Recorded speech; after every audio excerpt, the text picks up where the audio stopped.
If the sage could abandon his wisdom and skill, then everyone would be 100 times better off. If the sage could let go of holding the scales, then everyone would flow in the web of harmony. And if the sage can give up looking to gain, then there will be no theft or exploitation. Now, while these three things are important, they are not enough. The people themselves need to learn simplicity. They shouldn't need to know more than they do, and should have as few things as possible.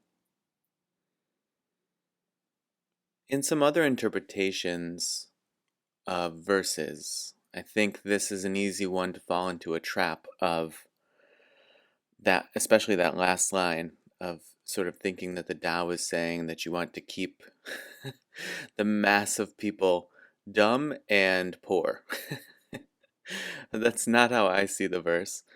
And it's very much in line with the Tao as a whole in the theme that we've talked about, which is saying the same thing or the same concept a bunch of different ways to try to get it to make sense and to hit home. And you do this in your everyday life probably from time to time when somebody is just not catching what you're trying to say, and so you try to start over and explain it a different way. Or maybe if you've told your children the same thing a dozen times and it's not making an impact, maybe you search for a different way to try to communicate that same information and hope that it sticks and makes a difference. And so the Tao is doing that as well. And so if we look at this in the context of be aware when you are just in constant pursuit of things that you may not need and may not actually be beneficial for you to gain. And also be very cautious of trying to do things and making an effort to seem a certain way or portray yourself or your situation in a certain way. So let's start there and we'll unpack it. So to me, these first three, let's just call them paragraphs, are that sentiment of don't try, right? The first one is if the sage could abandon his wisdom and skill, then everyone would be 100 times better off. So here is, as a sage, maybe trying to convey his wisdom and show off his skill, the effort that is presented in that also presents sort of a falsehood. There's an air of putting on a show that comes with it because it's an intentional doing. It's not just happening naturally. And so, in that sense, this effort that goes into conveying your wisdom and showing off your skills is really not helpful. The sage could let go of holding the scales. Everyone would flow in the web of harmony. Again, here's even a more obvious way to say it, I think. Just let go and flow. There is harmony built in to this whole thing, to this whole scheme.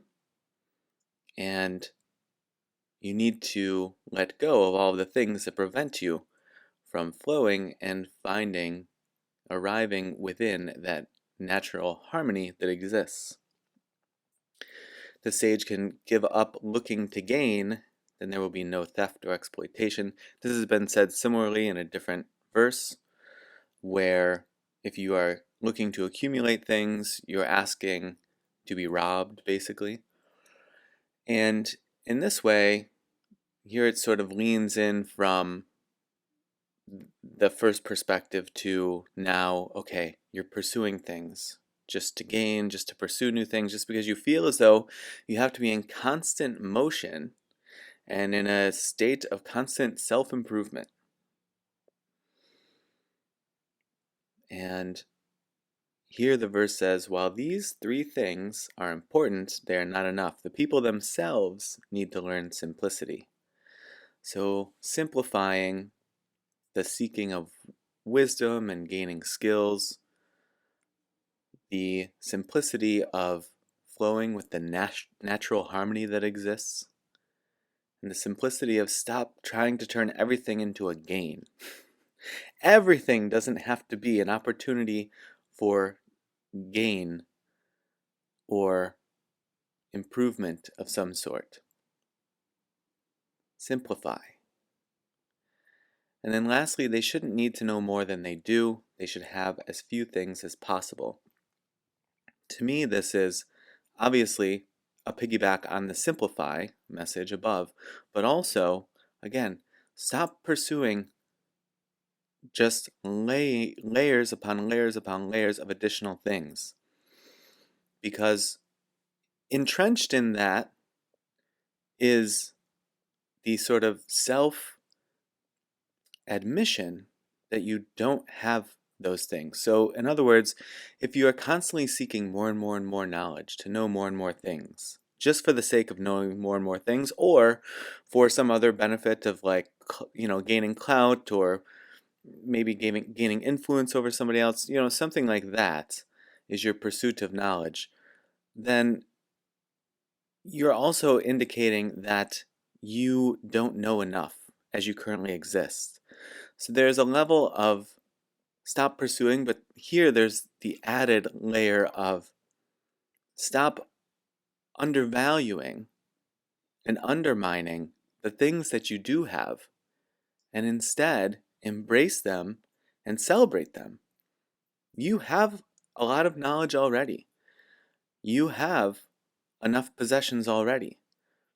The way that we know that is because you are here now with the things that you have and with the knowledge that you have. So, to that extent, it is enough.